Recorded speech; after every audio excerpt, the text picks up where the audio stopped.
Buenas tardes a todos. Muy buenas tardes a todos. Primeramente, me gustaría mucho agradecer la oportunidad y la invitación de Solasi.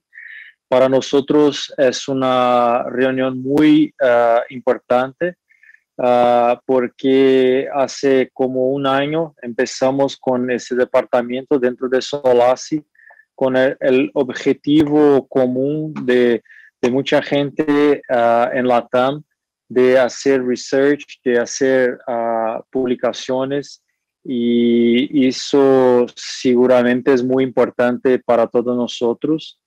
Y esa sesión tendremos un par de discusiones, de presentaciones que van fundamentalmente a hablar un poco de los 4 registros que se han desarrollado con el Solasi Research. Y seguramente para nosotros es muy importante todo el apoyo del doctor Mangione, todo el trabajo incansable de Pablo, en fin, Aníbal ahora, en fin, un montón de personas muy importantes que nos ayudan mucho para tirarlo para adelante. Entonces, en primero, hablaremos un poco del LATAM BIF y Perífero, ¿no? Con Marcelo y Luis. Después hablaremos un poco del DETAVI y Pulmonar, que están en fase piloto.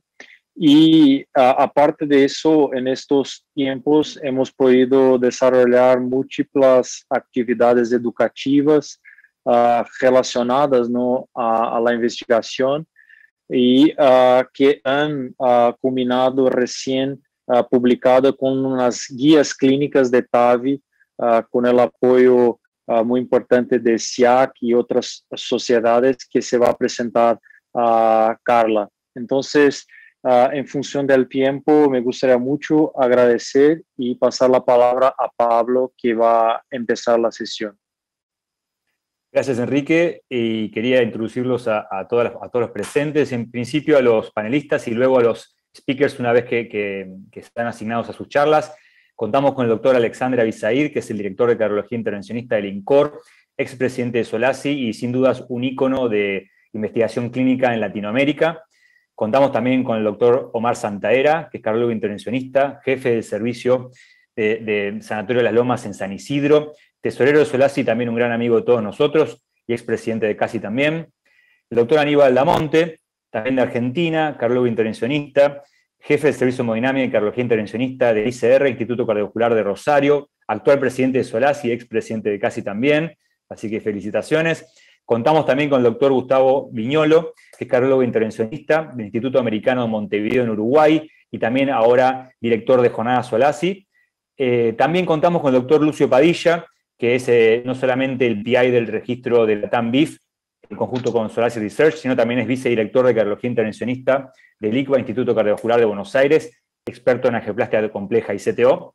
Y también contamos como panelista con el doctor José Mangione, de Brasil, conocido por todos ustedes, director del servicio de cardiología intervencionista del Hospital Beneficencia Portuguesa en Sao Paulo, profesor de la Universidad de Sao Paulo, expresidente de la Sociedad Brasileña de Cardiología Intervencionista y, lamentablemente, expresidente de Solasi. La verdad ha sido un gran honor trabajar con José en estos proyectos y desear éxito en el futuro. And we also have as panelist Professor Mamas. También tenemos a Alexander Mamas. Él es un hombre maravilloso, muy amable, con todas las iniciativas que le llegan. También es muy importante en lo que es investigación clínica, publica muchos artículos por año sobre la influencia de la cardiología intervencionista en el Reino Unido. Un honor realmente tenerlo aquí, doctor Mamas. Para arrancar la sesión, vamos a darle palabra a la grabación de Marcelo Abud. Marcelo Abud es el coordinador del registro de la LATAM BIF y también es cardiólogo intervencionista del Sanatorio San Jerónimo en Santa Fe, ex fellow del Instituto Cardiovascular de Buenos Aires, y grabó su charla y lamentablemente no va a poder conectarse a la discusión personales, así que el doctor Lucio Padilla se junta con nosotros en modo de PI para poder responder preguntas también. Así que por favor, adelante la charla de Marcelo LatamBIF.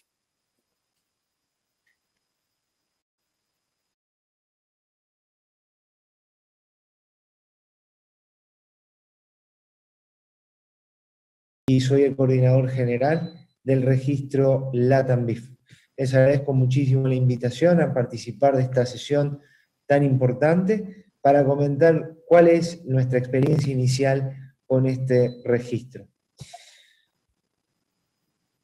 Un poco empezar desde el principio, y el origen de este proyecto está en la iniciativa de Solasi LatamBIF. ¿Qué es el Solasi LatamBIF? Es un grupo de cardiólogos intervencionistas que se juntaron para desarrollar un área de trabajo dedicada a la educación médica continua, a la investigación y al intercambio científico en el campo de las angioplastias, de las bifurcaciones coronarias. La verdad que este grupo desde Solasi, que está trabajando desde Solasi, tiene muchísimas actividades, muchísimas líneas de trabajo, y como podemos ver, todas orientadas a la educación y al intercambio científico. El registro LatamBIF es una de ellas, y es un poco lo que yo me voy a abocar a comentarles en este momento, pero por supuesto aprovechar a invitarlos a quienes quieran participar de esta iniciativa de Solasi tan interesante. Con respecto al registro latinoamericano de bifurcaciones coronarias, cuando estábamos en desarrollo del registro en conjunto con el equipo de Solasi Research, nos planteamos los siguientes objetivos: que nuestro registro pueda responder algunas preguntas y darnos algunas informaciones que entendemos importantes para la región. Primero, comprender cuál es el estado actual de las angioplastias a bifurcaciones coronarias en Latinoamérica, conocer cuáles son nuestros resultados, principalmente. A partir de toda esta información, identificar nuestras necesidades y que desde el LatamBIF, desde el Club de Bifurcaciones, se puedan generar importantes estrategias para mejorar. Y, por supuesto, generar publicaciones colaborativas en revistas y en eventos a nivel local o internacional. El registro comenzó a reclutar pacientes el 15 de noviembre del 2020. Por el momento tenemos 21 centros que están participando en toda Latinoamérica, que son los que pueden ver aquí, desde 6 países: Argentina, Colombia, México, Ecuador, Venezuela y Perú. Hasta la fecha tenemos más de 45 centros que están en el proceso de volverse miembros del registro LatamBIF, pasando por toda una serie de simples trámites administrativos para comenzar la inclusión de pacientes. Vamos a mostrar entonces en estos minutos que quedan cuáles son los resultados iniciales que tenemos en el registro. La idea de esta presentación es tratar de desglosar nuestros resultados, tratando de responder qué pacientes estamos tratando, cuáles son las características de las lesiones que tratamos y, bueno, de qué manera las estamos tratando. Con respecto a este primer interrogante, entonces, ¿qué pacientes estamos tratando? Por el momento tenemos 432 registros, la edad promedio de nuestros pacientes es de 66 años, la mayoría son hombres. La prevalencia de factores de riesgo la pueden ver aquí: un 80% de pacientes hipertensos, cerca del 80% de dislipémicos y un 20% de pacientes diabéticos, algo menos de lo que se registran en otros registros internacionales. Con respecto a la función ventricular, alrededor del 20% tiene algún grado de deterioro de la función ventricular. Las características clínicas al ingreso, podemos ver que la gran mayoría de los pacientes, un 60% de nuestros pacientes van a tener angina estable o angina inestable, y la mayoría se encuentra en clase funcional 2. Con respecto al tratamiento antiagregante reportado, el 70.6% de nuestros pacientes recibe clopidogrel y un 22% ticagrelor y un 7.7% restante prasugrel. Con respecto a algunas características del procedimiento que tienen que ver con la técnica y el abordaje, alrededor del 80% de los casos los estamos tratando por vía radial, un 2.7% de los casos los hicimos por vía radial distal y un 20.1% por vía femoral. Con respecto al frenchaje, bueno, entre 6 y 7 French es el frenchaje mayormente utilizado, y la prevalencia de enfermedad en múltiples vasos es del 39% de los casos. Con respecto a la localización de las bifurcaciones tratadas, vemos que el territorio mayormente reportado ha sido el de la arteria descendente anterior en un 56% de los casos. Lesiones de tronco se han reportado hasta el momento en un 17.5%. Desglosando un poco cada territorio, la enfermedad del tronco se ha reportado en el territorio distal en el 96%, y 4% de las lesiones cargadas en tronco de coronaria izquierda comprometían el ostium o el cuerpo del tronco. En el territorio de la descendente anterior podemos ver que el 80% se corresponde con el segmento proximal, es decir, involucra la bifurcación con el primer ramo diagonal, y un dato muy importante que recaba nuestra base de datos es el número de ramos diagonales cuando se trata de esta lesión, porque una de las líneas de trabajo va a ser probar este concepto que se generó a partir de los trabajos experimentales del Grupo de Corea sobre lo que es la dominancia de los ramos diagonales. El 21% de los pacientes que tienen 2 ramos diagonales se ha reportado que uno de ellos era dominante, y la idea es probar clínicamente si esto tiene algún impacto o no. Con respecto al territorio de circunfleja, el 81% también compromete el territorio proximal en la bifurcación con el primer ramo marginal.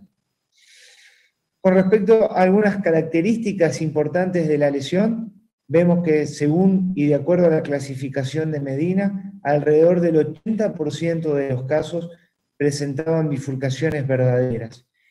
Y con respecto a las características más descriptivas de la lesión, vemos que en el vaso principal el porcentaje de estenosis es del 77% y la longitud de la lesión es mayor a 20 milímetros, mientras que en el ramo lateral el porcentaje de estenosis reportados es del 50%, la longitud de la lesión es de 10 milímetros, lo cual tiene algún grado de importancia en la técnica y en los resultados de la técnica, particularmente cuando se emplea el stent provisional, y la longitud, es decir, la extensión de la rama lateral es mayor o igual a 73 milímetros en el 88% de los casos.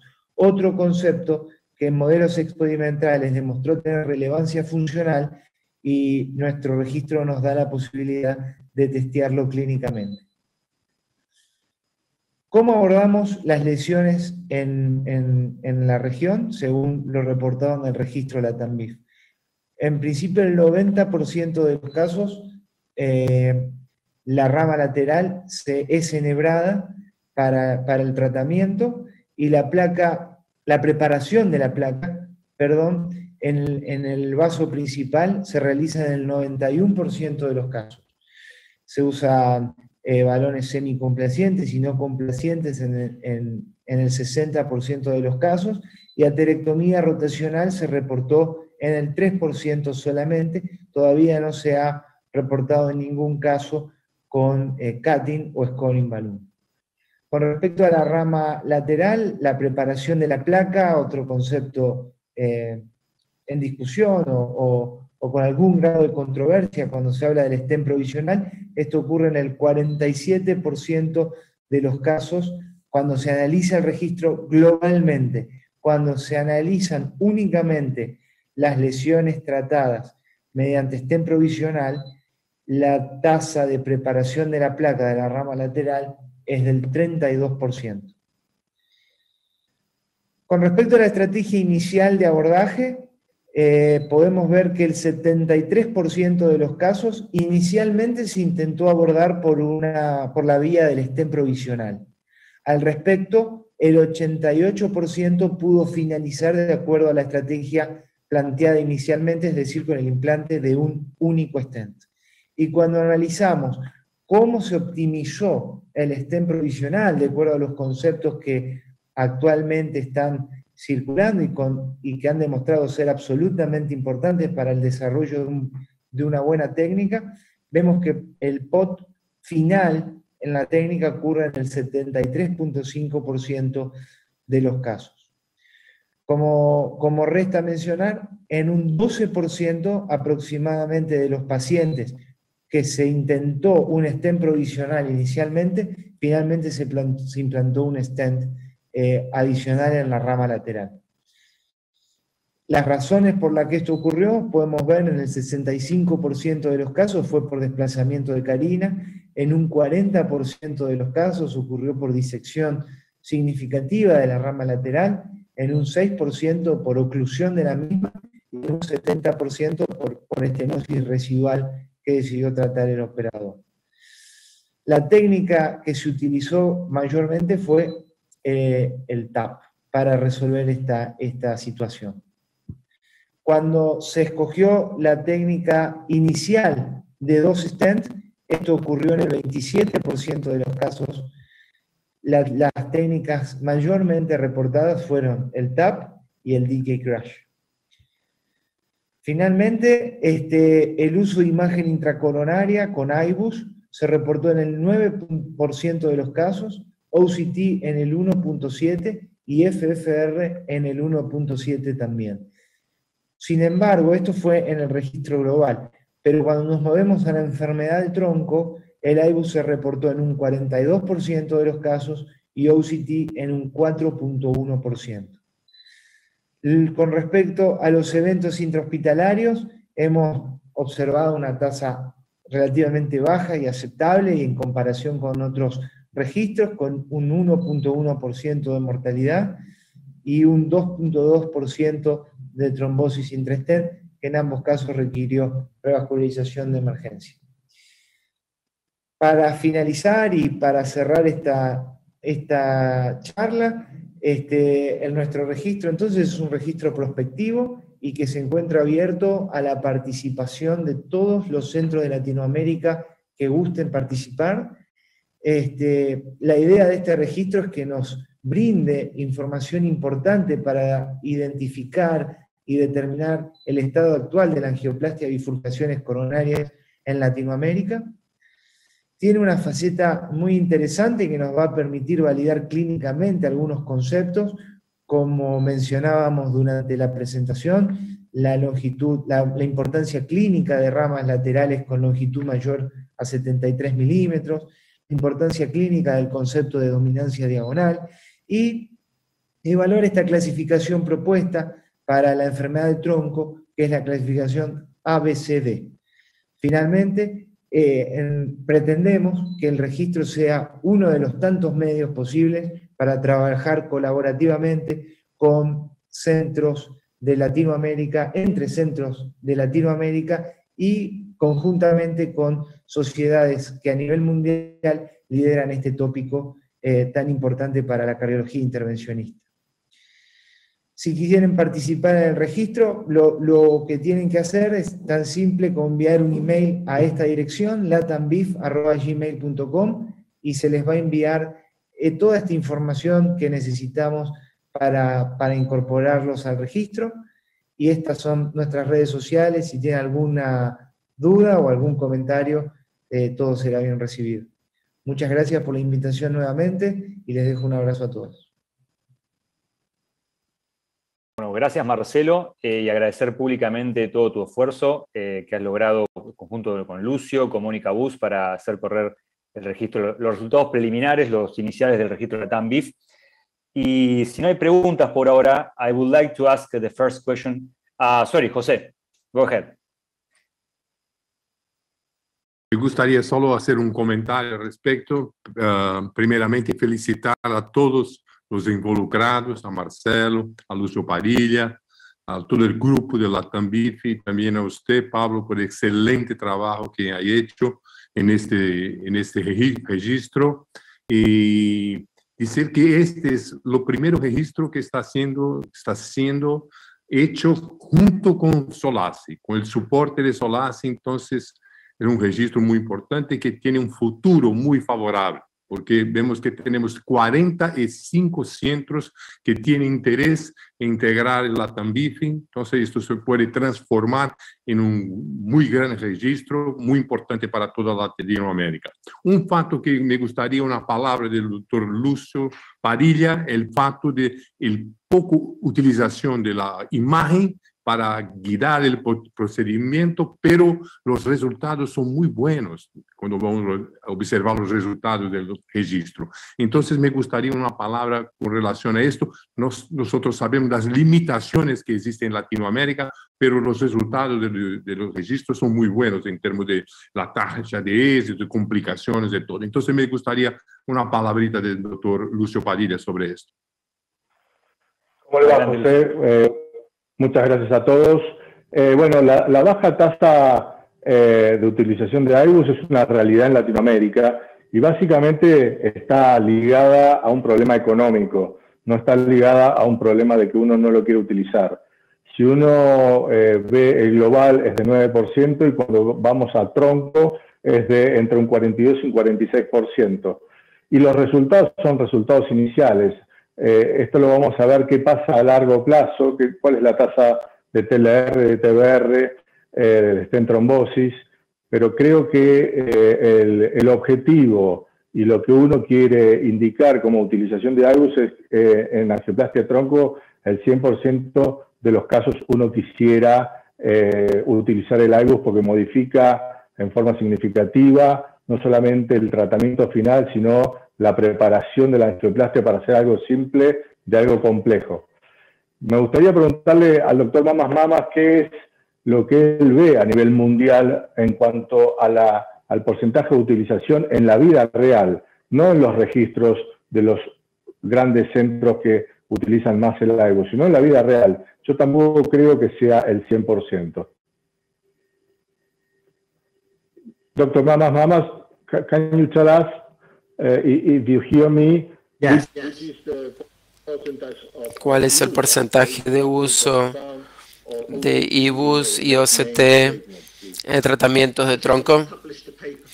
Publicamos un paper recientemente en Reino Unido que observa unas PCIs del tronco principal y los últimos extractos estamos hablando de un 50%, que es bastante alto para Reino Unido, pero si vemos otros registros, por ejemplo, el Ultimaster, es muy interesante porque no es tan diferente a los datos que ustedes están presentando. Si bien en el Ultimaster la mayoría de los centros reclutados es de Europa y estamos hablando de un 10% en caso de bifurcaciones. Entonces eso refleja el mundo real, creo que es muy desafiante, hablando del tronco principal, ya sea IBUS o ST, que es muy costoso para muchos centros de salud y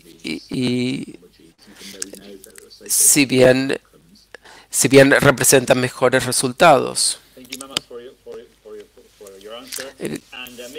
Yo tengo una pregunta para Lucio también. ¿Puedo comentar un poco sobre la utilización de técnica de TAP? Me llama la atención, no sé si favorablemente o no, pero como la mitad de las estrategias de True Stent Upfront fueron con TAP y casi el 80% del bailout. ¿Te parece, y quizás también los comentarios del resto del panel, cuál es tu comentario al respecto, si te sorprendió o no? ¿Cuál es tu opinión como experto de bifurcaciones?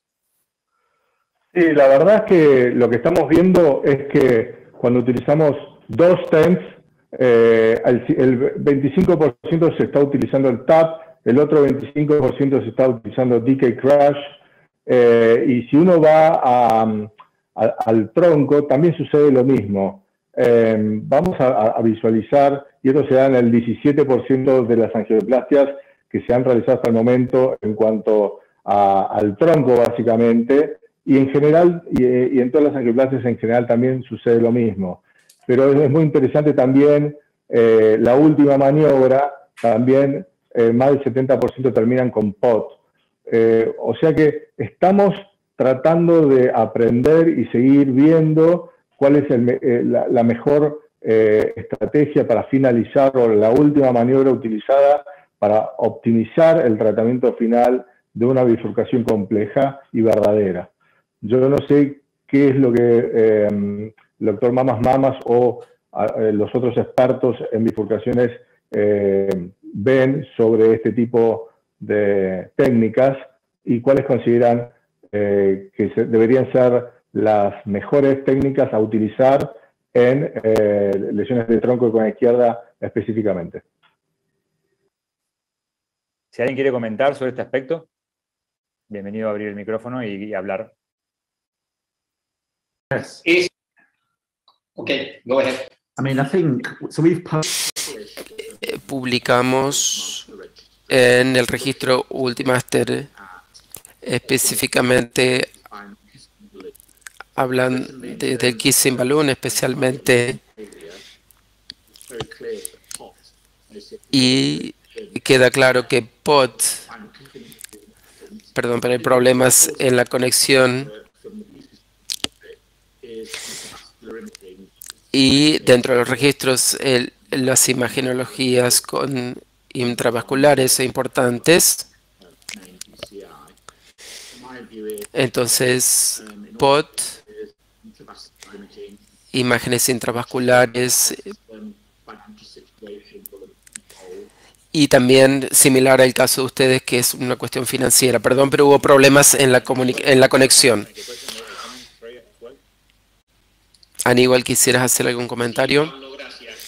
Creo que este registro de bifurcaciones, que es el primer registro que estamos realizando desde la inauguración del área de investigación clínica del SOLACI, nos está dando ya con estos primeros centros y estos primeros pacientes una información invalorable.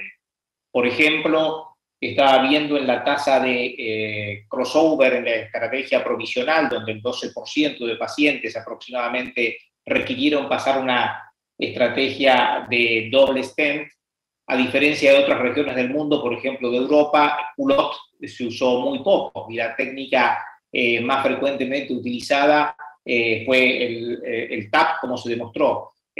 Por lo tanto, esto ya es una información para ver cómo en distintas regiones del mundo y conocer la realidad latinoamericana, tal como el objetivo de la TAMBIF tiene en cuenta, es fundamental, y vamos a obtener una cantidad de información muy buena para sostener estas estrategias o para cambiarlas. Así que a seguir adelante con esto. Muchas gracias. Bueno, gracias Aníbal, gracias a todos por los comentarios. Carla, vamos a volver a hacer preguntas luego porque estamos ahora un poco más ajustados con la agenda, pero al final de la sesión vamos a tener tiempo para discutir. Ahora me gustaría darle la palabra, en realidad invitarlo al doctor Sanjit Johli.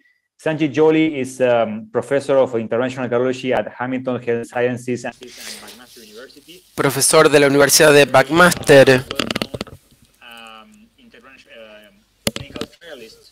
Muy reconocido del Instituto de Investigaciones, ha ejecutado muchos ensayos y nos va a hablar hoy en cuanto a métodos de investigación, que es el estudio total, uno de los más grandes, con más de 12.000 pacientes. Sanjit, bienvenido y gracias por estar aquí.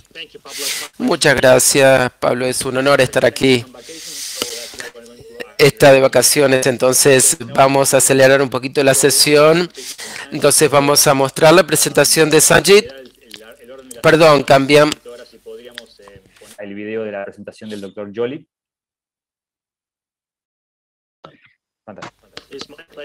Es un honor poder estar haciendo esta presentación en SOLACI 2021. Soy Sanjay Joly, profesor cardiólogo intervencionista de la Universidad de McMaster. Mi charla es sobre obstáculos y lecciones aprendidas en estudios para dispositivos, y esto tiene que ver con la experiencia de uno de los estudios más grandes realizados en cardiología intervencionista. Estos son mis conflictos de interés. Y la pregunta es, ¿por qué es esto un problema? La mayoría de estos ensayos para dispositivos son pequeños y se centran en resultados sustitutos, y también los requerimientos regulatorios son menos rigurosos para dispositivos que para fármacos, para drogas. Por lo general, los estudios son pequeños. Este ejemplo habla de la aspiración, tromboaspiración a la izquierda. Observamos un ejemplo en donde hay una embolización distal y un flujo TIMI pobre, deficiente, y a la derecha observamos lo que se obtiene de un dispositivo de aspiración antes de la liberación del stent. Y aquí hubo una buena hipótesis por lo cual esta tecnología puede mejorar los resultados clínicos. El estudio TAPAS fue publicado hace unos años, que tuvo un resultado sustituto en cuanto a tromboaspiración 17,1% y comparado con PCI. Y luego al año hubo una reducción de 50% de mortalidad con lo que tiene que ver con tromboaspiración, y esta tecnología ahora es parte de las guías y fue diseminado, fue comunicado. También diseñamos el estudio total, que fue un estudio randomizado con tromboaspiración con PCI y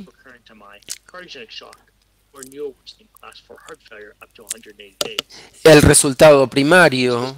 Esto fue publicado en el New England Journal of Medicine, y lo que se mostró es que no hubo diferencia en cuanto al resultado primario. Muerte por causa cardiovascular, infarto, vemos que no hubo diferencia en cuanto a muerte por cardiovascular.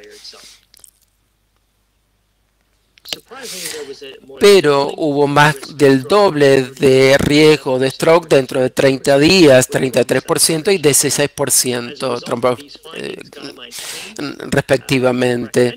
Y luego, a partir de estos, cambiaron las pautas, nos empezaron a hacer recomendaciones para tromboaspiraciones de rutina para pacientes con STEMI.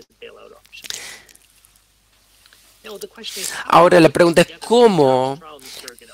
¿cómo conjugamos esto con el estudio TAPAS? Y bueno, fuimos al comité de monitoreo de datos para ver por qué las cosas eran tan distintas con los dos estudios, con TAPAS y Total. Este es el análisis interino, y aquí se puede ver a comienzos del estudio, cuando estábamos en menos de 1000 pacientes, había un beneficio para mortalidad cardíaca con tromboaspiración, y ese beneficio se fue reduciendo significativamente, lo cual es muy importante. Ahora, cuando vemos el resultado primario, hubo hallazgos similares, beneficios al comienzo, y al final del estudio terminó siendo completamente neutrales. Una de las cosas importantes cuando vemos stroke es solamente se convirtió en algo significativo al final del estudio. Si no hubiésemos llegado a ese punto, entonces no lo hubiésemos descubierto. Entonces, ¿qué ocurriría si el comité hubiese descontinuado el estudio? Entonces no hubiésemos podido llegar a detectar el daño del stroke, lo cual termina siendo un punto muy, muy importante. De hecho, hay buenos datos de estudios randomizados donde se hicieron comparaciones en distintas intervenciones y aquellos que terminaron antes tenían un 30% más de efecto de tratamiento. Y esto es particularmente un problema con los estudios pequeños con resultados extremos. Y creo que esto es muy importante porque vemos estudios pequeños en cardiología intervencionista en donde tenemos resultados como mortalidad. Estos son datos de esta publicación y que muestran en la parte inferior la cantidad de eventos y vemos el incremento en las mismas intervenciones y particularmente cuando tenemos más de 2.000 eventos como resultado, si se terminan antes, se sobreestima el efecto de tratamiento a un margen muy grande.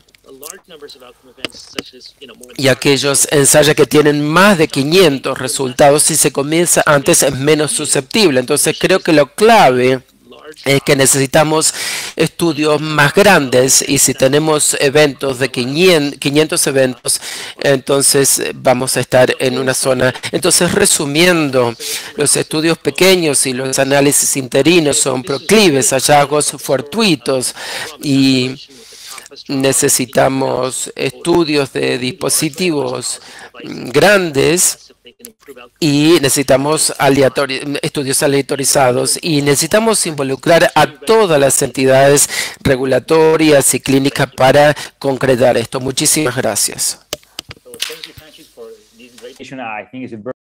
Por esta increíble presentación, creo que es un tema muy importante. Seguro que tenemos preguntas de la audiencia y del panel, pero antes quiero preguntarte, creo que este es el más grande de todos los estudios que se haya hecho jamás. ¿Crees que eso sea así o no? ¿En qué situaciones, para otra controversia, por ejemplo, que es el uso de la impela o muchos otros escenarios? ¿Qué crees de los escenarios que necesitan qué escenarios necesitan grandes ensayos, estudios y cuáles no? Es una buena pregunta. Creo que el registro de estudios bases, creo que es importante mantenerlos. Tenemos terapias con dispositivos muy caros. TAVR es un ejemplo. Dicen que TAVR salva vidas y hay que explotar eso. Necesitamos los mismos datos para las terapias avanzadas como Impella. Es difícil hacer estudios donde, por ejemplo, con ECMO y en los pacientes de COVID-19, porque ahí tenemos menos opciones. Pero creo que mientras más podamos propagar e integrar los estudios en la práctica clínica y poder hacerlos lo más fáciles posibles, creemos que la industria va a hacer pequeños estudios. Como parte de la comunidad debemos hacer el resto. Correcto, nosotros tenemos que presionar para que se hagan. Gracias por tu respuesta. Si no hay otra pregunta. Fernando. Sanjay, ¿cuándo considerarías hoy una tromboaspiración? ¿Cuándo crees que sería conveniente hacerlo? Creo que le digo a mis intervencionistas que la tromboaspiración sigue teniendo un rol importante, pero hay que ver caso por caso y ser muy selectivo. Generalmente, si está ocluida un vaso, utilizo el balón. Si tengo un TIMI muy bajo con un gran trombo, entonces tomo el dispositivo y lo hago. En el brazo de control del estudio, el uso selectivo en 10 al 20% de los casos, no más en el 80 y el 100%. Una pregunta rápida para mi amigo Sanjay. Soy Alex. ¿Cómo estás? Un gusto verte. Gracias.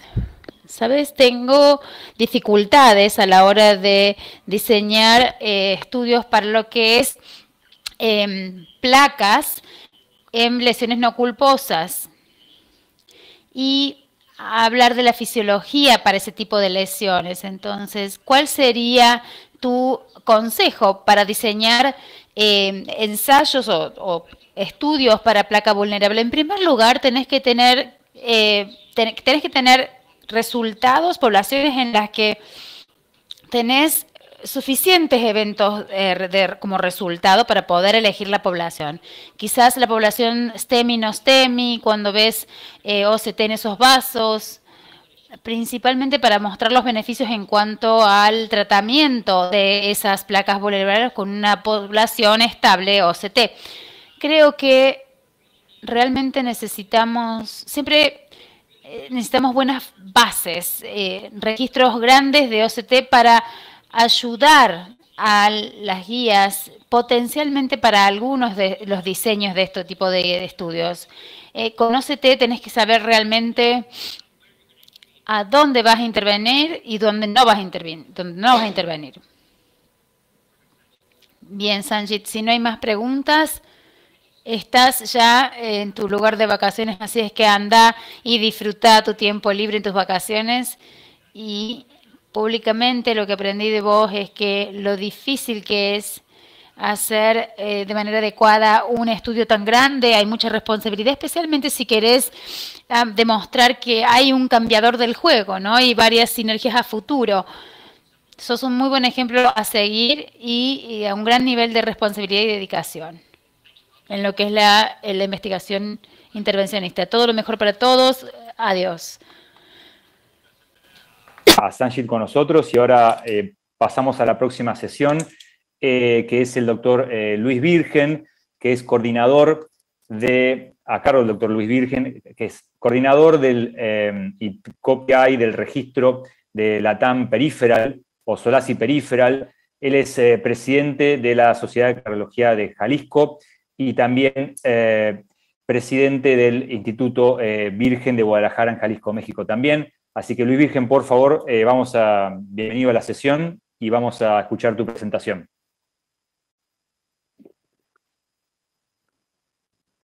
Hola, buen día. Soy el doctor Luis Virgen, cardiólogo intervencionista de la ciudad de Guadalajara. Agradezco a SOLACI Peripheral por dejarme ser el portavoz de los resultados preliminares del registro SOLACI. Agradezco a los otros coordinadores, al doctor Maximiliano, Gustavo, la doctora Ana, a SOLACI Research, en especial al doctor Pablo y a Mónica, y a la directoría de LATAM Peripheral, al doctor Mauricio Cavalieri, por esta iniciativa. El registro SOLACI Peripheral es un registro que tiene como característica el incluir pacientes con angioplastías de miembros inferiores, ya sea con patología de claudicación intermitente o isquemia crítica. Para este registro no se incluyen isquemias agudas o embólicas. Pueden participar todos los centros de América Latina, sin un mínimo de casos, incluyendo cardiólogos intervencionistas, radiólogos y cirujanos vasculares. Cuando nació LATAM Peripheral en febrero del 2020, nos dimos a la tarea de desarrollar el registro LATAM durante prácticamente un año, incluyendo las variables más importantes para esta patología, y en mayo del 2021 se pudo concretar una fase piloto con 3 centros en 2 países, y al día de hoy estamos comenzando ya en agosto del 2021 con 10 centros, 3 países, esta fase preliminar de validación que les presentaría el día de hoy con 85 pacientes. Nuestro objetivo en los próximos años es tener más de 1,000 pacientes, decenas de centros en varios países en la América Latina y comenzar a dividir en estas 2 patologías, la claudicación y la isquemia crónica crítica. Estos son los 10 centros participantes hasta el día de hoy, la mayoría de ellos en Argentina, apenas un centro en Colombia y 3 centros en México. Les agradezco a todos estos centros su participación y la inclusión de pacientes y esperemos próximamente puedan ser incluidos muchos más centros en América Latina. Los resultados de estos 85 pacientes han sido los siguientes. La edad media de los pacientes ha sido de 67 años, 30% mujeres, 67% latinos, 30% europeos. Esto probablemente la inclusión de los pacientes en Argentina. El índice de masa corporal el 26. Ven ustedes que hablando de la creatina y la hemoglobina prácticamente normal en la mayoría de los pacientes. Llama la atención la gran cantidad de pacientes que toman aspirina, 89%, estatinas, 82%, clopidogrel, 78%, y silostazol, 50%. 94% de nuestros pacientes en este registro son hipertensos, 78 tienen hiperlipidemia, 23 tabaquismo, 35% con diabetes insulino dependiente, 20% tienen enfermedad vascular previa en otros territorios, 10% con infarto previo y 30% con revascularización coronaria previa. Respecto a los antecedentes de estos pacientes, casi el 15% han tenido amputación en algún momento, 15% alguna revascularización quirúrgica de miembros inferiores y en el 30% de ellos se ha realizado una angioplastía previa del mismo miembro inferior o de otro miembro inferior. Respecto a la evaluación del paciente inicial, ven que en los centros en América Latina aproximadamente el 80% se hace diagnóstico con Doppler de los miembros inferiores, apenas el 10% con una angiotomografía y el 40% con una angiografía previa. Respecto al cuadro clínico de los pacientes, 42% en Rutherford 3, 9% en Rutherford 4 y 40% en Rutherford 5. Esto quiere decir que apenas el 4% estaban en Rutherford 1 o 2 y el 5% en Rutherford 6. La mayoría entonces en Rutherford 3, 4 y 5. Entonces, en cuanto a la prioridad de urgencia, apenas el 9% porque no se incluyen en este registro pacientes agudos. En cuanto a la clasificación del Wi-Fi respecto a la gangrena, 15% de los pacientes no tenían úlcera, 45 una úlcera muy pequeña, 34 una úlcera profunda y 4.3 una úlcera o una gangrena extensa. 92% de los pacientes tenían algún grado de isquemia, apenas el 8.8 tenían muy poca isquemia o no tenían, y en cuanto a la clasificación de infección, ven ustedes que 30% no tenían infección, 0% tenían infección severa y alrededor de 65-70% tenían una infección leve o moderada en el momento que entraron al registro. En cuanto a la vía de acceso, la mayoría de los pacientes utilizó la femoral común en un 80%, en el 5-10% apenas la femoral superficial, radial o braquial, y respecto al uso de introductor, la mayoría de los operadores, 60% prefieren utilizar introductor 6, el 10-12% 4 French y alrededor del 15% 5 French. Un solo paciente que se utilizó un introductor 8 French por un tratamiento de ilíacas y alrededor del 8-9% se utilizó introductor 7 French. Respecto a la utilización del ultrasonido para realizar la punción, el 27% de las punciones son guiadas por ultrasonido y inicialmente se prefiere utilizar la técnica anterógrada en el 87% de los casos y de esto apenas el 78.7% fue exitosa, lo que requirió 21.2% de acceso retrógrado. Ven ustedes que probablemente se encuentran muchos pacientes del segmento femoral, femoropopliteo ilíaco. Esto hizo que la cuerda más utilizada sea de 0.035 en el 50% de los casos, 22% 0.014 y 28% 0.018. Otra cosa interesante es que el 38% de los pacientes se utilizó solamente una cuerda sin ningún soporte, en el 25% se utilizó el mismo balón como soporte, en el 23% catéter y en la utilización de microcatéteres destinados para el soporte apenas en el 14% de los pacientes. El 72% de los pacientes se trató solamente un territorio y en el 26% se trataron 2 territorios, en el 2% 3 territorios. Cuando vamos a ver este 26-28%, la mayoría de estos pacientes estaban en el segmento femoral e infrapatelar, el 20% en el segmento iliofemoral y el 8% ilíaco-femoral o infrapatelar. Entonces, la mayoría de los pacientes eran lesiones femorales y abajo de la rodilla cuando eran territorios tratados mixtos y cuando eran de uno solo, la mayoría eran ilíacos o femorales. Ven ustedes los territorios, la mayoría en el segmento femoropopliteo, en alrededor de 55-60%, 25 iliofemorales y prácticamente el 40% de tratamiento infrapatelar. En los segmentos ilíaco-femorales o femoropopliteos, el 40% estaban en una clasificación TASCI tipo A y B, y en el alrededor del 60% en un TASCI tipo C y D. En cuanto a las características de las lesiones, vean que esto depende mucho del sector. En los pacientes con lesiones ilíacas e infrapatelares vemos más calcio que en las lesiones femorales y la restenosis del stem fue mayor en el segmento femoral y en el segmento infrapatelar probablemente porque no utilizamos stem, no encontramos pacientes con restenosis del stem. La primera vez que fue tratado a los pacientes, la mayoría de estos eran de primera vez de tratamiento, muy pocos pacientes tenían una segunda vez o una nueva revascularización. Cuando observamos si los pacientes eran parte de una intervención en etapas, ven ustedes que la ilíaca representó el 20%, o sea, 20% de las ilíacas era una revascularización en varios pasos, y conforme se trataba la femoral o infrapopliteo, prácticamente la intervención era en una sola ocasión.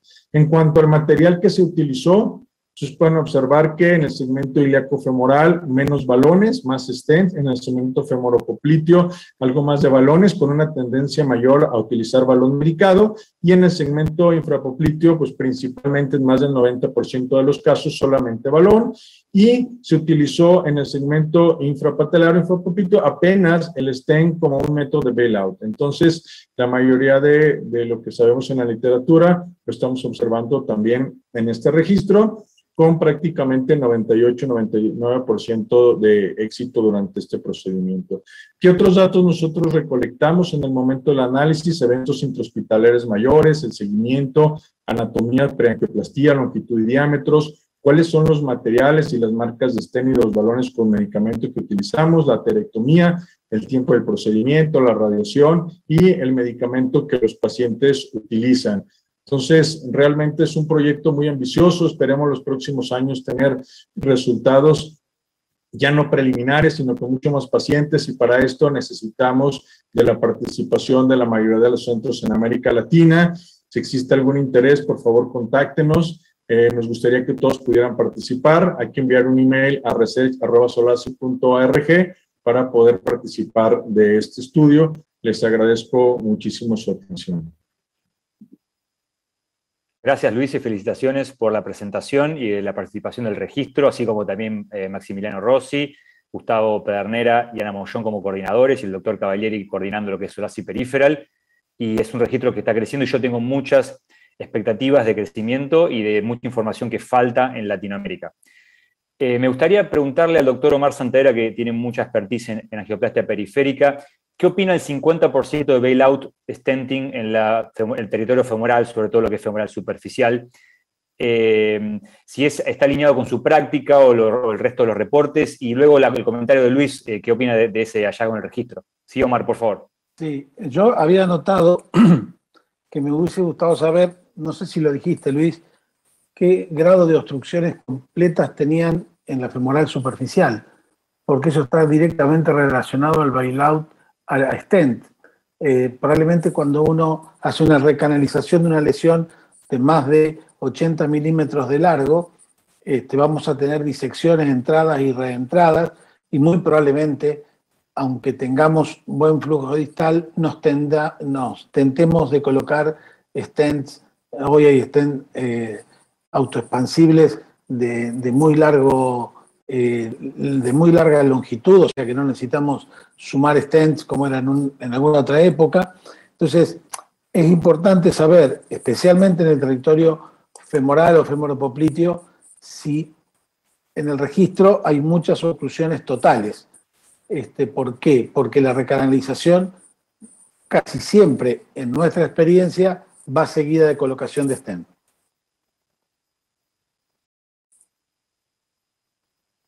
Luis, ¿querés hacer algún comentario al respecto en relación a ese hallazgo? Sí, te escucho, Luis. Mira, yo creo, analizando los datos, que hay una mezcla de pacientes entre pacientes claudicantes e isquemia crítica crónica. O sea, si estás acostumbrado a tratar las dos enfermedades, en algún momento tienes que pensar en dividirlas, o sea, en decir, oye, este es un paciente más claudicante, es un paciente con más isquemia crónica crítica.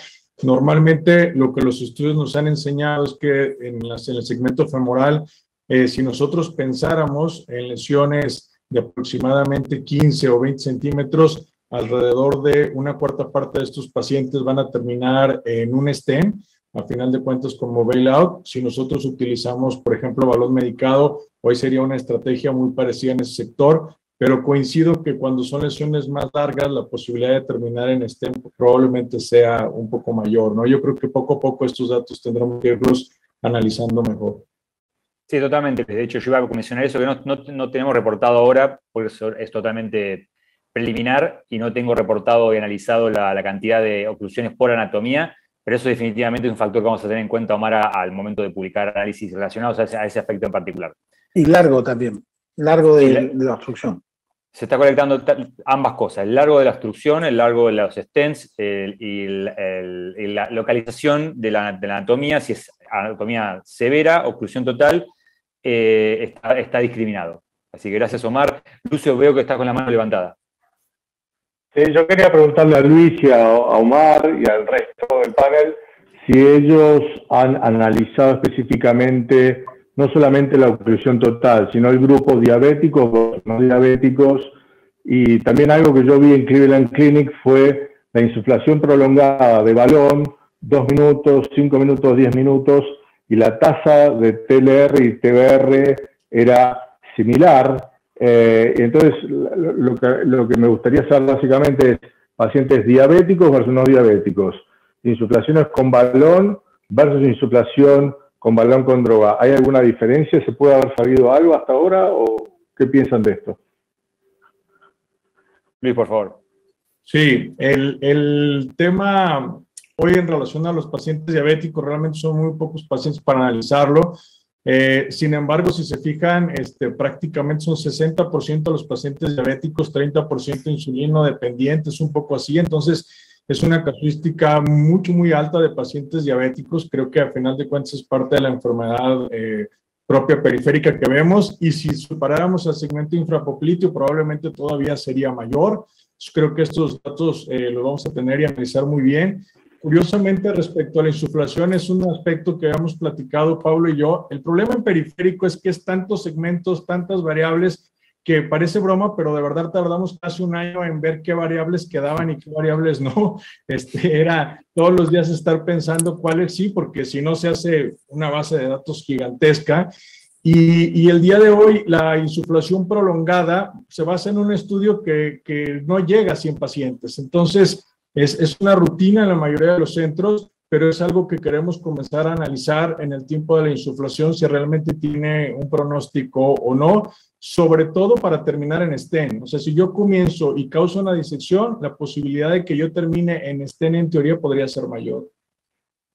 Totalmente, Luis. Y de hecho, tomar en cuenta lo que mencionó el doctor Joly previamente, utilizar estudios basados en registros. Si es randomizado, mejor, va a ayudar mejor al entendimiento de la enfermedad y cambio de conducta clínica, pero vos, Luis, has mencionado de tu interés de hacer un estudio randomizado de tiempo de insuflación dentro del registro, y eso es algo que podemos obviamente reevaluar y pensarlo, pero la plataforma del registro funciona de por sí como para discriminar un poco, o describir, mejor dicho, la práctica clínica en nuestra región, pero también como plataforma para subestudios. Va a haber un estudio ahora dentro de poco de un dispositivo en particular, pero es como que todo se puede hacer una vez que ya está el registro hecho, y el registro, como decía Luis, costó mucho desarrollar esa base de datos porque no existía nada parecido con ese fin, y creo que generamos entre todos una gran base de datos que creo que es única y que tiene altísimo valor para Solasi. Así que gracias, Luis. José, ¿tienes otra pregunta? Sí, primeramente también felicitarlo, Luis Virgen, por su trabajo junto con Mauricio Cavalieri y con todo el grupo de Solasi Peripheral. Es un otro registro que tiene el apoyo total de Solasi y que tiene una perspectiva futura muy buena, muy favorable también. Felicitaciones a todos. Mi pregunta es solo una curiosidad. En Latinoamérica, la mayoría de los cardiólogos intervencionistas hacen también intervenciones periféricas, o es la minoría de los cardiólogos intervencionistas? Es solamente una curiosidad que yo tengo. La contesto yo, Pablo. Contala, toda tuya. Yo quiero aprovechar para agradecer al doctor Mangioni, porque cuando comenzamos a pensar en Solasi Peripheral, Mauricio y yo recibimos todo el apoyo de parte de la directoría de Solasi, y después para el registro, Pablo tuvo la paciencia de verdad durante muchos meses de sentarse para poder concretar este proyecto. Entonces yo estoy muy agradecido con ambos porque sé el esfuerzo que hicieron. Y respecto a los cardiólogos, yo creo que depende mucho en el lugar de formación. Yo sé que en Argentina hay un gran número de cardiólogos intervencionistas que tienen una formación en intervencionismo periférico. Yo me formé en Brasil, como usted sabe, doctor Mangioni, y somos muy pocos los cardiólogos intervencionistas de mi época que hacíamos periférico, y esto ha aumentado. O sea, la Sociedad Brasileña de Hemodinámica ahora hay un capítulo dedicado al periférico, pero yo creo que sigue representando la minoría, y en México cada vez se ha dado un poco más el interés. Yo creo que no llegamos al 10% en México de los cardiólogos intervencionistas que hacemos periférico, pero cada vez hay gente mejor formada, inclusive en otros centros, podría ser en Estados Unidos, Italia, etcétera. Entonces creo que es un área que está creciendo bastante. Vale, gracias Luis, gracias José y a la comisión directiva por el apoyo, y felicitarte a todos por el registro de los investigadores también.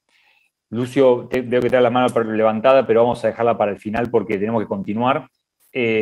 Vamos a continuar con algo que realmente creo que fue para mí una gran experiencia, y en este caso va a estar a cargo de la doctora Carla Gattielo. Carla Gattielo es staff y está encargada del programa de TAVI del Hospital Italiano de Buenos Aires, uno de los programas de TAVI más grandes de Argentina y la región. Por lo tanto, Carla, ahora vamos a mostrar su grabación. Entiendo que ella está también ahora de guardia, atendiendo un infarto, así que vamos a escuchar su grabación y inmediato a eso vamos a ver las preguntas con Carla. Por favor.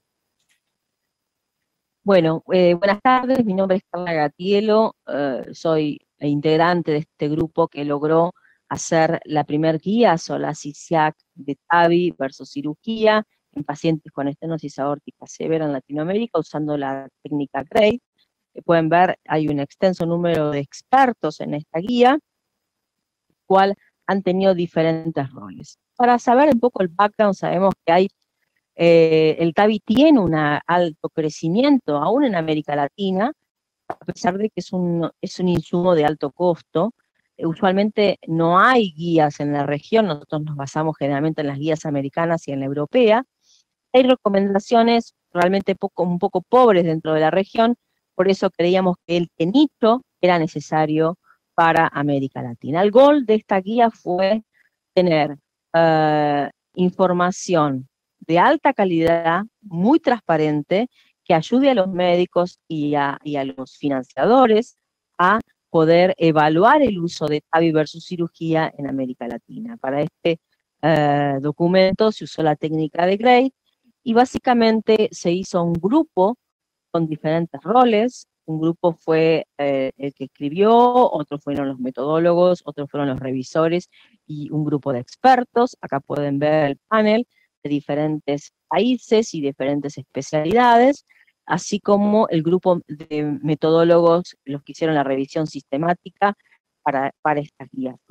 Como pueden ver, y muchos saben, partimos de una pregunta de investigación al cual la exponemos a toda la evidencia científica posible para responder esa guía, esa pregunta, y graduamos en forma de la graduación GRADE el alto, el bajo grado de la evidencia, y esa evidencia la exponemos a un panel de expertos para poder decir si está recomendable o no recomendable y con qué peso.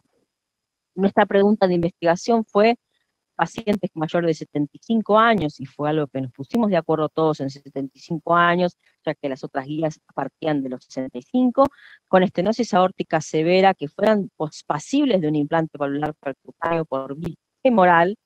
La intervención propuesta fue TAVI comparada versus cirugía. El efecto fue outcomes, mortalidad, stroke, calidad de vida, hospitalización y reinternaciones. Y pueden ver que por el porqué de decir más de 75 años, bueno, porque realmente no hay mucha certitud más allá de los 10 años por la durabilidad de este dispositivo. Los trials incluían a pacientes de más de 65. Nosotros creímos que basados en el consejo de expertos, que 75 años era una edad óptima para cortar a partir de ahí la guía y poder hablar de pacientes de más de 75 y no menores de 75. Con respecto al proceso, hubo todo un proceso de análisis en el cual se fijaron outcomes, mortalidad, stroke, calidad, reinternación y reintervenciones, y algunos otros outcomes secundarios. Esos outcomes se rankearon en importancia, si fueran críticos, si eran no críticos, si eran no importantes. Pueden ver, los críticos fueron todas las causas cardiovasculares, muerte, stroke y stroke disabilitante, y eso se evaluó en toda la evidencia observada, en todos los trabajos randomizados observados. Se sacó de foco el análisis económico para esta guía. Sí, los expertos tuvieron que basar su voto en favor o en contra del uso de TAVI, si la recomendación era fuerte o era más débil, y la razón más importante para su decisión, su voto. La evidencia fue basada en 8 estudios randomizados, como pueden ver acá, casi 8.000 pacientes, y la evidencia de los outcomes a 30 días fue mortalidad causa cardiovascular y stroke, a largo seguimiento, mortalidad, muerte cardiovascular y stroke, y otras cuestiones no tan críticas, como pueden ver acá también en este gráfico. En suma de todo lo hablado y la evidencia reportada, teníamos que, para el panel, el problema de TAVI estaba, en extensión aórtica severa estaban en favor de TAVI. Básicamente el balance estaba favorecía a TAVI. Lo rojo que pueden ver ahí, mejor dicho, lo que daba en contra del alto costo del insumo, y la aceptación de la técnica estaba mayormente aceptada e inclinaba la balanza hacia TAVI. En 2021, la recomendación de estas guías SAC, basados en esta graduación GRADE y analizando toda la evidencia de trabajos, la recomendación quedó que fue moderadamente a favor de TAVI, siempre y cuando fuera transfemoral en pacientes con estenosis aórtica severa en América Latina, y las recomendaciones tenían una fuerte evidencia para sostener esto, estaban basadas en un heart team o en un panel de expertos en cada centro, y tendrían que ser basados en las decisiones de este grupo de expertos. En la balanza, cuando la balanza se inclinó hacia TAVI, el escenario favorable para TAVI eran aquellos pacientes añosos, más de 75 años, que tuvieran riesgo alto o moderado para cirugía, que hubiesen tenido una esternotomía previa o que tuvieran criterios de fragilidad, aquellos pacientes que tuvieran morbilidad y que requirieran una rápida recuperación, o sea, una alta rápida. Eso favorecía todo hacia TAVI, y lo que favorecía hacia cirugía era si la anatomía no era favorable para TAVI, si el anillo no era un anillo favorable para TAVI, si no eran pasibles de hacerse por vía transfemoral, si tenían alguna otra valvulopatía que requiriera cirugía o que tuvieran múltiples vasos complejos a tratar, o aquellos pacientes que requirieran o que tuvieran algún problema en cuanto a la durabilidad de la bioprótesis y la necesidad de un marcapaso.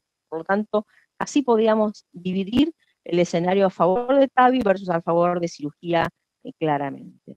Creo que este primer paso de guía SIAC-SOLACI es un paso muy importante, ya que puso a trabajar a mucha gente junta y nos da un trabajo con gran base de evidencia para poder decir a nuestros pacientes y a nuestros financiadores cuando un TAVI está bien indicado o cuando la situación no es favorable.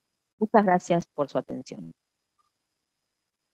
Muchas gracias, Carla, por tu presentación y también participación en el desarrollo de la guía, lo cual fue muy importante, y si bien fue desarrollado por un grupo de personas representando a 2 sociedades muy influyentes en Latinoamérica, es una guía que pertenece a todas las personas que viven en Latinoamérica, y esperamos ser evaluadas justamente por ustedes. So, first I want to ask Dr. Abisaid, Primero quiero preguntarle al doctor Abisaid, que es uno de los expertos de Latinoamérica, ¿cuál fue tu impresión acerca del proceso, las recomendaciones? Si pensás que las conclusiones son razonables, ¿es aplicable el contexto? Sí, muchas gracias, Pablo. Creo que es muy razonable. También publicamos nuestras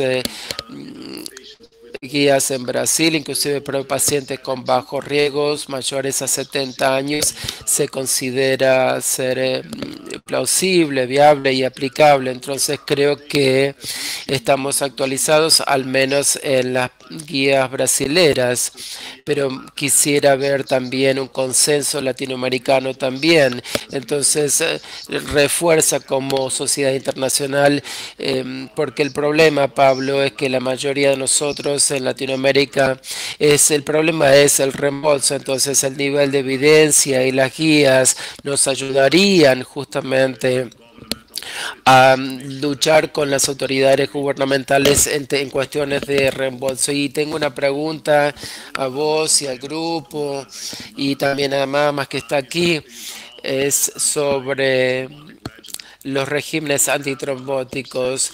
¿Tienen un consenso o todavía es demasiado temprano para decidir cuál es la recomendación para TAVI con o sin fibrilización auricular? Sí, con fibrilización auricular, y se debe utilizar el NOAC en preferencia de BKA. Y en cuanto a pacientes sin fibrilación auricular, y creo que es algo interesante, estamos teniendo más datos y FDA creo que ordena CT en estos casos, tomografías, y lo que todavía no hemos visto, sin embargo, es no utilizando, es decir, que no se mejoran los resultados.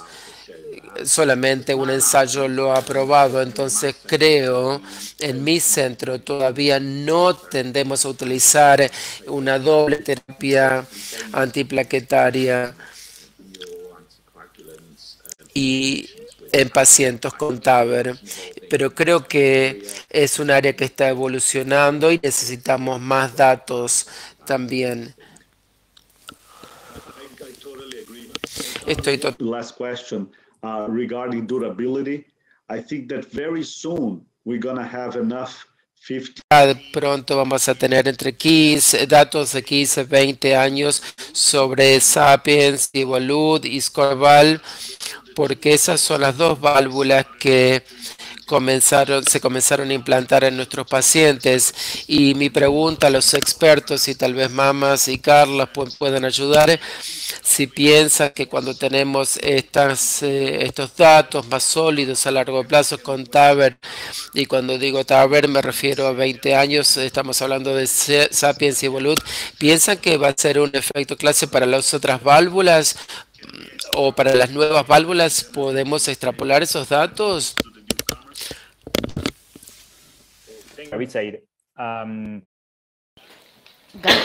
Gracias, doctor. Carla. Yo creo que eso es lo que los newcomers se aducen, ¿no? Pero creo que no es lo mismo. Creo que si bien tenemos data de, vamos a tener dentro de poco, data de 20 años, a mí me tocó estar en las primeras TAVI con Alan en Francia, no es lo mismo. Tampoco es lo mismo la prótesis que implantábamos en esa época. Creo que es muy promisorio, es muy prometedor que tengamos 20 años, 18 años, 15 años de follow-up con dispositivos, pero no podemos decir que los que arriban último tienen el mismo monto de evidencia, ¿no? Eso también hay que tenerlo en cuenta cuando uno decide adoptar nuevas tecnologías. Gracias, Carla. Dr. Mamas, you have a comment about the durability? Yes. Sure. Yes, I do. I mean, I think the thing that we have to bear in mind, and perhaps many people... Sí, lo que tenemos que recordar y los que muchos se olvidan es la indicación, el tipo de pacientes que recibimos, que han cambiado también en los últimos 20 años. Ahora los pacientes son mucho más jóvenes, con más comorbilidades. Y epistemológicamente también las imágenes muestran que las válvulas se deterioran mucho más rápidamente y con calcificaciones más agresivas en las valvas, por ejemplo. Entonces, no creo que podemos aplicar los datos de los implantes que hicimos hace 20 años atrás, con válvulas totalmente diferentes, con una práctica más contemporánea con los pacientes que tenemos hoy en día. Es totalmente razonable porque estamos un poco retrasados, yo creo. La evidencia se desarrolló gracias a todo lo que hemos hecho en todo este tiempo, con la durabilidad a largo plazo. Y siempre va a ser un problema porque estar a la vanguardia siempre creo que necesitan pasar ciertos estudios y deberemos dividirlos entre los durables, los no durables, etc. Lucio, ¿tenés un comentario? Sí. Doctor Mamas, ¿qué piensa usted de que hoy estemos haciendo en nuestro instituto el alta del paciente en el mismo día? Un paciente añoso, con un marcapaso. Estamos pensando, ¿vos creés que este paciente se va a beneficiar con esta alta temprana o crees que es lo mismo en la era COVID? En mis unidades le damos el alto en general al día siguiente. Creo que en la era COVID tenemos que darle el alta lo más rápido posible. Creo que es lo mismo en cuanto a las guías y las recomendaciones. Deben ser adaptarse. En el Reino Unido los pacientes muestran que durante el COVID hay 5.000 admisiones por estenosis aórtica y nunca vamos a llegar a estar al día. Ha cambiado el umbral en el cual hacemos TAVR versus TAVR, TAVI versus TAVR, y a veces hacemos TAVR y SAVR. Y sabemos que en algunos casos particulares los pacientes tienen un riesgo mayor de rehospitalización después de 2 o 3 días y un 5% de mortalidad, de riesgo de mortalidad. Entonces tenemos que sacar a los pacientes lo más rápido posible y también cambiar la forma en la que tratamos a los pacientes con estenosis aórtica severa. Gracias, Mamas. Eso creo que hubo un caso que se dio de alta el mismo día, fue muy específico, un caso muy puntual. No hacemos eso normalmente en la práctica común. Simplemente nos estamos preparando para el futuro. José, ¿tenés una pregunta? Sí, es un comentario sobre las guías argentinas. Un trabajo enorme de tu grupo, Pablo, que seguramente va a ayudar a la expansión de TAVI en Latinoamérica, porque hoy tenemos guías de excelente calidad, tan excelentes que fueron publicadas en Heart. Así que felicitaciones por este logro en Latinoamérica, ¿sí? Gente de excelente calidad, de un paper, perdón, de excelente calidad. Así es que, bueno, ese era mi comentario. La terapia plaquetaria en estos pacientes, creo que tenemos mucha bibliografía, que la intravascularización, mantener estos pacientes con anticoagulantes sin necesidad de terapia antiplaquetaria. Ahora las publicaciones populares en TAVI, los pacientes sin necesidad de una anticoagulación, fibrilación auricular.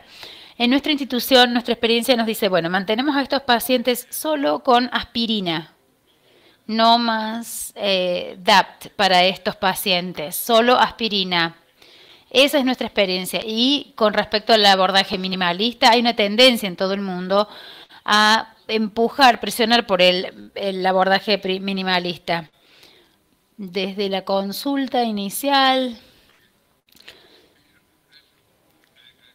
no hay ecocardiograma esofágico para poder darle el alta al paciente lo más rápido posible y que pueda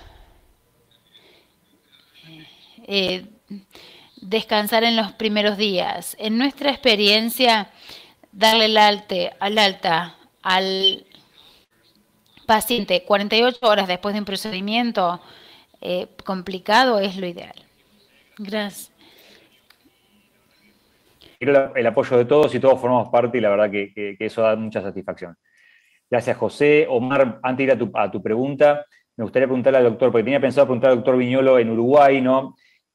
Mencionó Alexandra Bisaid que apoyar las recomendaciones, ¿no? Si bien Brasil ya tiene su propia recomendación o una recomendación similar en Latinoamérica, utilizando un método diferente de desarrollo de guía, con una conclusión similar, apoya la práctica. ¿Cómo lo ves en Uruguay? Y también saber tu pregunta, porque tenía la mano levantada. Sí, Gustavo. Sí, hola, ¿qué tal? Buenas noches a todos. Justamente por ahí venía la mano levantada. El doctor Mangione señalaba que el desarrollo de la guía seguramente iba a tener el potencial de generar la expansión de la técnica en América Latina. Y la guía dice que está justamente dirigida a América Latina.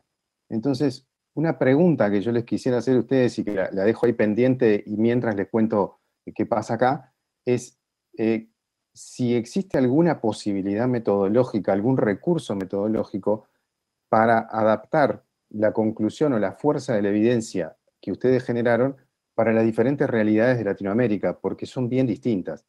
O sea, la posibilidad de expandir la técnica en diferentes sitios, en diferentes regiones, diferentes ciudades, diferentes países, son muy distintas. Hay mucha inequidad, hay mucha diferencia en lo que es reembolso de la técnica. Entonces, uno ve de repente que una recomendación que diga eso puede poner a un médico o un cardiólogo intervencionista o un cardiólogo clínico que no tiene ninguna posibilidad de conseguir la financiación para esta técnica, quizás en un aprieto hasta ético, porque la recomendación es muy importante, y la comparto, por supuesto que la comparto, pero de repente llegar a eso implica sobrepasar una enorme brecha que puede ser difícil. Entonces quizá la pregunta es si existiera o si existe algún recurso metodológico para decir, bueno, de acuerdo al rango de ingresos o lo que fuera, se podría adecuar la fuerza de la recomendación. En Uruguay estamos en una situación muy particular.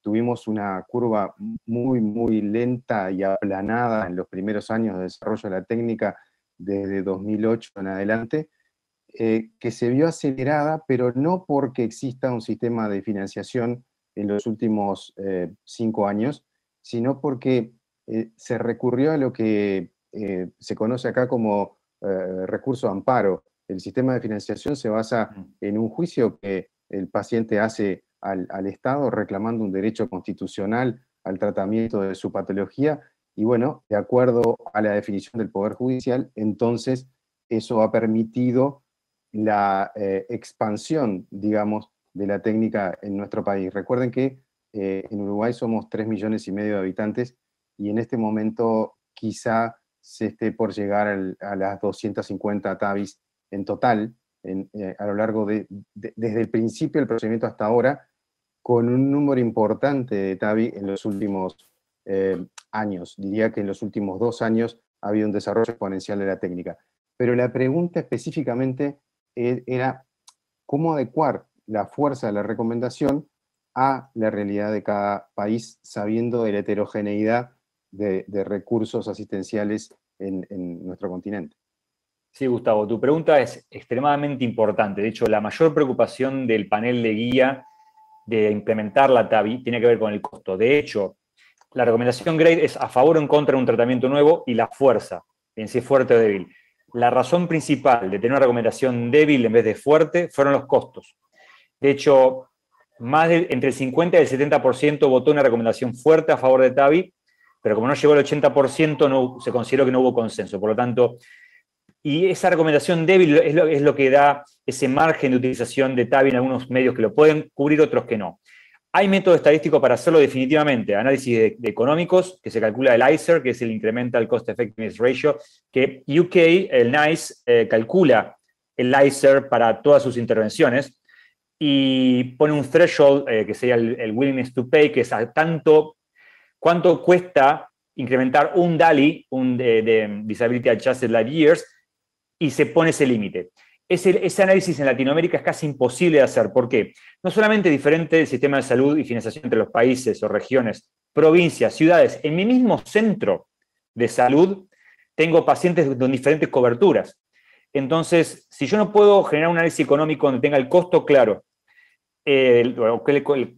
o los recursos del sistema de salud, es prácticamente imposible hacer un análisis económico extrapolable con la suficiente validez externa para poder ser aplicado. Entonces, el equipo de guía desistió de hacer análisis económico por esa razón. Sin embargo, como alternativa, averiguamos los precios de TAVI en Latinoamérica, el rango que le cuesta al sistema de salud, y tomando eso en cuenta, se consideró que incrementa los costos la utilización de TAVI, a pesar de probablemente una reducción de eventos clínicos y mejor calidad de vida para el paciente, y eso, una vez presentado al panel, insisto, fue la mayor razón por la cual no realizaron a TAVI. Lo que yo recomendaría, y Gustavo, con respecto a tu pregunta, ¿cómo adaptar esto a cada centro? Cada país, en su sistema de salud, debería realizar un análisis económico.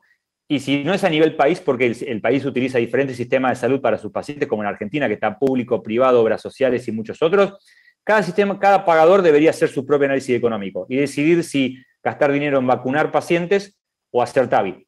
Pero tiene que haber un análisis formal sobre esto. Y esto, lamentablemente, en Latinoamérica, a diferencia de lo que pasa en UK o en Gran Bretaña y otros lugares del mundo, no sucede. Gracias, Gustavo, por tu pregunta. Espero que le hayamos respondido. Hay una pregunta de Omar, pero también quiero escuchar comentarios de Aníbal, otro experto en TAVI, que está con nosotros hoy, y también Enrique, que se acaba de volver a conectar. Sí, Omar, tenés una pregunta. Más que una pregunta, un comentario que creo que... Comment, actually. All of these things we're discussing are under research, and you're the director, the research director, and all of the data in our society are available to registry participants that want to use it. So it's very important that SOLACI pueda ser utilizada por aquellos miembros que participan de los registros para su análisis o para presentación de trabajos con respecto a este tipo de situaciones. Me parece que la inversión que ha hecho SOLACI en research está dando y va a dar muchos frutos. Era simplemente un comentario que no quería dejar pasar. Gracias, Omar, por todo lo que has hecho por el departamento, desde el principio hasta ahora y en el futuro probablemente, y muy agradecido por eso. Pero también enfatizar lo que acabas de mencionar, que los registros de SOLACI están hechos en la plataforma REDCap, donde cada centro que colabora con pacientes tiene acceso directo y en tiempo real a sus datos. O sea, si uno carga un paciente ahora y quiere meterse dentro de 10 minutos a bajar sus datos, ya ese paciente está incluido y lo dispone a tiempo y uso para lo que ustedes quieran. O sea, el centro colaborador puede utilizar sus propios datos para lo que quiera. Los datos colaborativos de todos los centros juntos, serían los multicéntricos, eso sí va por un proceso formal de aprobación, donde todos los centros que participan van a tener derecho a hacer análisis con la base de datos global. Pero insisto, sus datos locales le pertenecen a cada centro y la plataforma que mencionaba Omar de REDCap lo permite. Así que por eso enfatizamos y invitamos a todos a participar. Bueno, gracias, Omar, por el comentario. Aníbal, por favor. Sí, gracias, Pablo. Yo creo que el desafío que tenemos en este momento como sociedad y como región Latinoamérica es, más allá del logro que significa haber publicado estas guías latinoamericanas de TAVI, es llevar adelante y concretar el registro latinoamericano de TAVI.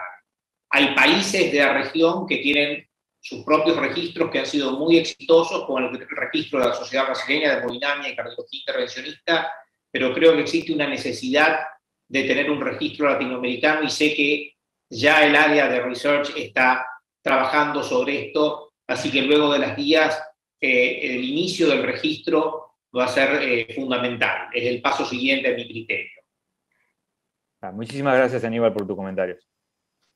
Enrique es el PI con Fabio Brito Standoli Jr., del registro de TAVI. Me gustaría saber, bueno, tu comentario de la guía en general. Yo sé que tuviste un rol clave en la participación de la guía, y también con respecto al comentario de Aníbal del registro de TAVI. Gracias, Pablo. Es un trabajo muy arduo y de mucha gente, ¿no? Entonces, yo veo muy claro que SOLACI tiene esta como función, ¿no? de fornecer a los hemodinamicistas de nuestra región esta posibilidad de colaboración, de hacer una plataforma fácil donde se ponen los datos, donde tienen acceso a los datos, y los resultados, ¿no? Las publicaciones son muy importantes para, tenemos como informaciones para mejorar, ¿no?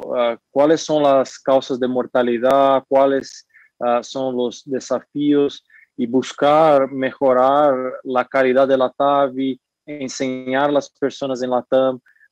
Entonces yo veo como una función clave de SOLACI, de ayudar y ser como un catalizador, ¿no? Un enzima, ¿no? Que va a catalizar y propiciar el incremento y la mejoría, ¿no?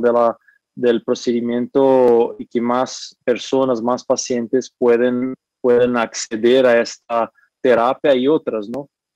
Entonces, yo veo clave esta colaboración de nosotros, va a ser muy importante para todos, ¿no? Gracias, Enrique, por tus comentarios y tu compromiso con el departamento y el registro de TAVI en particular. Así que yo creo que mucha expectativa sobre el registro de TAVI, como mencionaba Aníbal, y estamos todos esperando el lanzamiento. Está en una fase piloto, la cual ya son 3 centros de 3 países participando, pero estamos en la fase inicial. Bien, pronto va a invitar a todos los centros. Bueno, quería agradecerle a todos por la participación. Queda una charla que es de Deepak Bhatt, que es conocido por todos nosotros, director ejecutivo del programa de cardiología intervencionista del Brigham and Women's Hospital Heart and Vascular Center en Boston, y también es profesor de medicina en la Universidad de Harvard. Él nos tiene preparada una charla muy interesante sobre prevención de tratamiento de prevención cardiovascular, que es parte de su área de research, y él no pudo conectarse, como ustedes saben perfectamente, por cuestiones personales de trabajo, pero bueno, él accedió a grabar una charla resumiendo un poco su research, así que vamos ahora a pasar la charla de Deepak y comentarios finales al terminar. Por favor.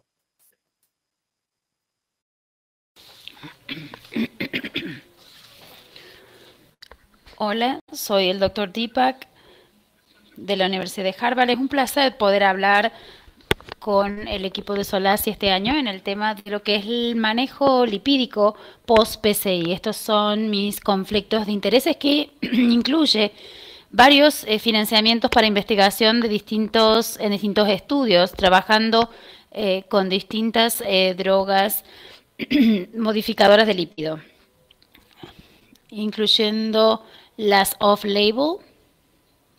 Vamos a empezar primero con este pantallazo general. Todos nos estamos familiarizados con la prevención secundaria. Incluye pacientes con enfermedad cardiovascular y los primarios, riesgos de factores, cosas como la dislipemia, por ejemplo. Pero no todos estamos familiarizados con la prevención primordial, que es alentar a la gente con los comportamientos saludables para disminuir los factores de riesgo en el primer lugar, por ejemplo, como una dieta sana. En general, la mejor es basada en las verduras, los cereales,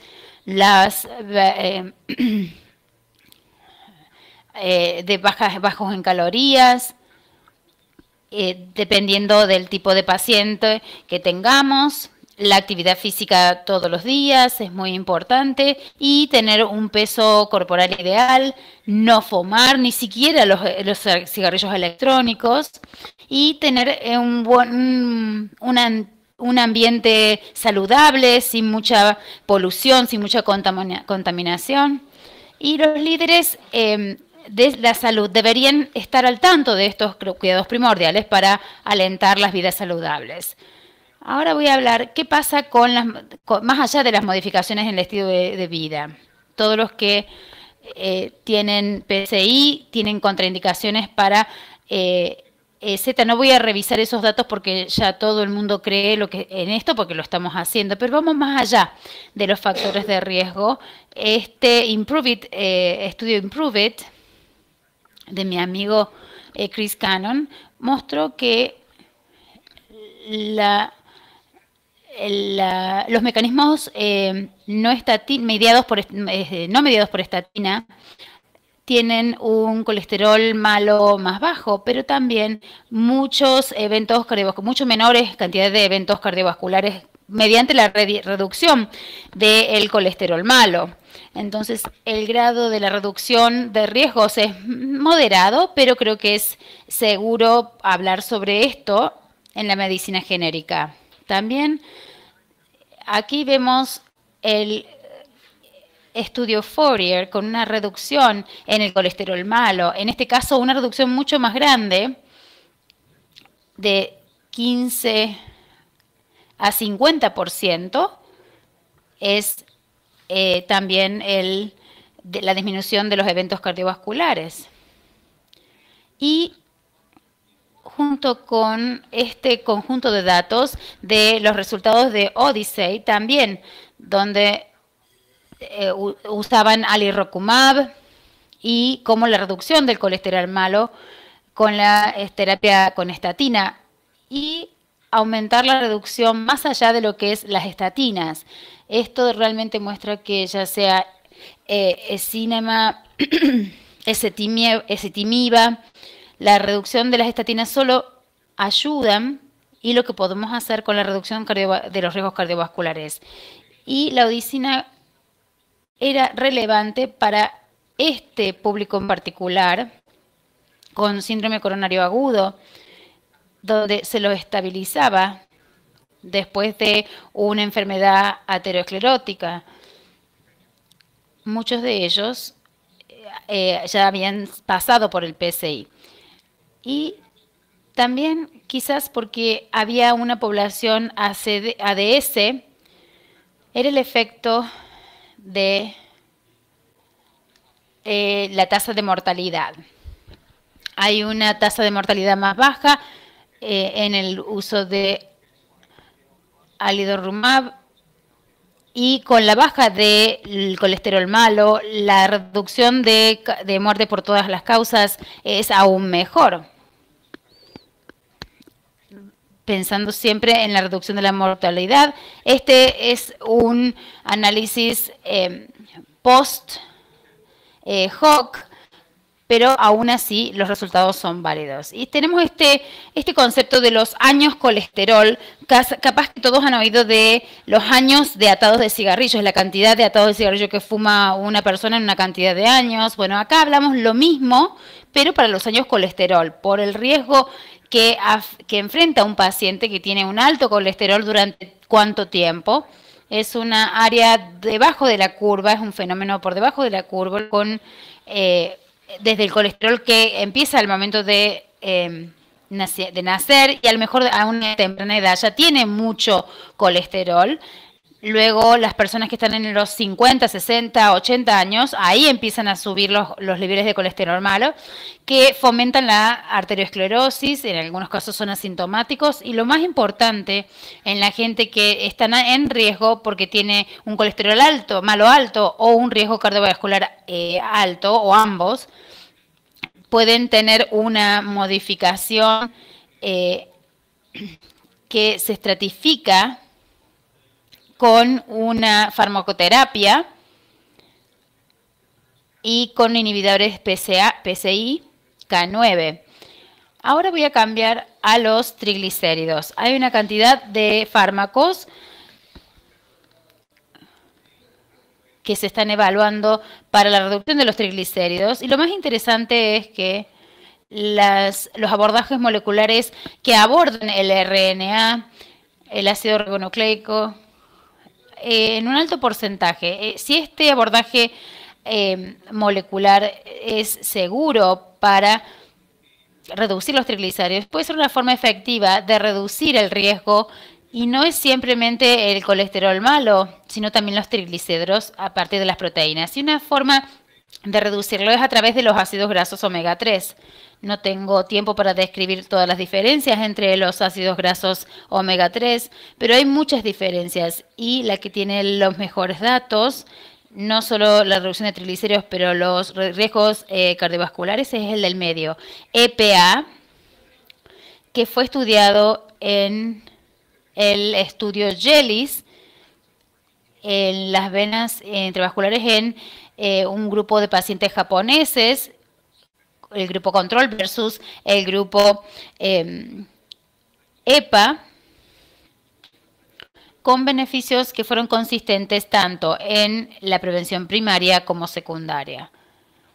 Otro estudio, randomizado también, pero open label, control pero no placebo, fue el estudio Cherry, donde se probó en 193 pacientes post-PCI randomizados, ya sea con solo pitavastatina, sola o con EPA, más 4 gramos de pitavastatina, y API versus EPA versus no EPA, de 6 a 8 meses. Incluso en ese momento tan temprano hubo una disminución de la placa significativa comparado a la gente que recibía EPA más estatina versus los que recibían estatina sola. Este estudio muestra cómo los efectos son más tempranos si se utiliza el icosapentetil Enter, que tiene varios efectos en distintos aspectos del volumen plaquetario y de la composición plaquetaria. Aquí se hizo el estudio siguió por 15 meses y vemos la atenuación de la placa y las tasas de progresión fueron muy buenos con icosapentetil éster comparado con estatina. Y por supuesto, es el estudio reducido con icosapentetil éster versus placebo, grandes reducciones en lo que es primarios como endpoints secundarios también, incluyendo una reducción del 20% en lo que es las causas por muerte cardiovascular. Ahora vamos a hablar de Reduce-It Revasc. Con 2 intervencionistas examinamos dentro de los estudios que veían las reducciones generales, el tiempo de revascularización coronaria, una reducción significativa de la revascularización, y este estudio independiente también lo demostró en cuanto al tiempo en el que se veían beneficiarios. Hay un alto rango de 1 por la randomización, yo creo que se debe a eso, que es significativo, consistente con un menos de un 2,5%, significativamente durante los 11 meses al año, con una estadística significativa en lo que es la reducción de la revascularización y también una revascularización disminuida en la revascularización emergente. Aquí también vemos que en este estudio ciego fue del tiempo hacia el PCI y también hacia el KBG en pacientes randomizados, EPA versus no EPA. ¿Y cómo esto se acumula con las otras? Bueno, la reducción de riesgos es mayor en los eventos isquémicos, pero tenemos que volver al tiempo en el que habíamos hecho el estudio 4S, statin versus placebo, donde la reducción fue del 37%, luego EPA versus estatina. Para resumir entonces, en los pacientes con un alto riesgo cardiovascular, incluyendo aquellos que ya habían sido sometidos a PCI, son los que están en el ápice de esta pirámide aquí, y queremos enfocarnos en nuestros esfuerzos preventivos, en la modificación de los estilos de vida, pero incluyen la farmacoterapia, polifármacos en el grupo de mayor riesgo y también en la terapia procedural. Con suerte, esta revisión de algunas prevenciones secundarias pueda apuntar a pacientes con historial de PCI. Les agradezco una vez más por la oportunidad y por poder hablar en Solasi. Un placer hablarles con ustedes a esta gran audiencia. Por su presentación, un honor, y está liderando un programa muy importante de reducción cardiovascular, y como todos sabemos, una vez revascularizado el paciente, no queremos que el paciente vuelva a la sala y que tenga su mejor evento o desenlace, por lo tanto, tratamiento médico es clave. Nos quedamos sin tiempo, vamos a tener que ir al simposio de Microport, por lo tanto, agradecer a todos los panelistas, a todos los participantes, a todos los asistentes, y espero que hayan disfrutado la sesión. Así que muchas gracias por todo y nos vemos a la próxima.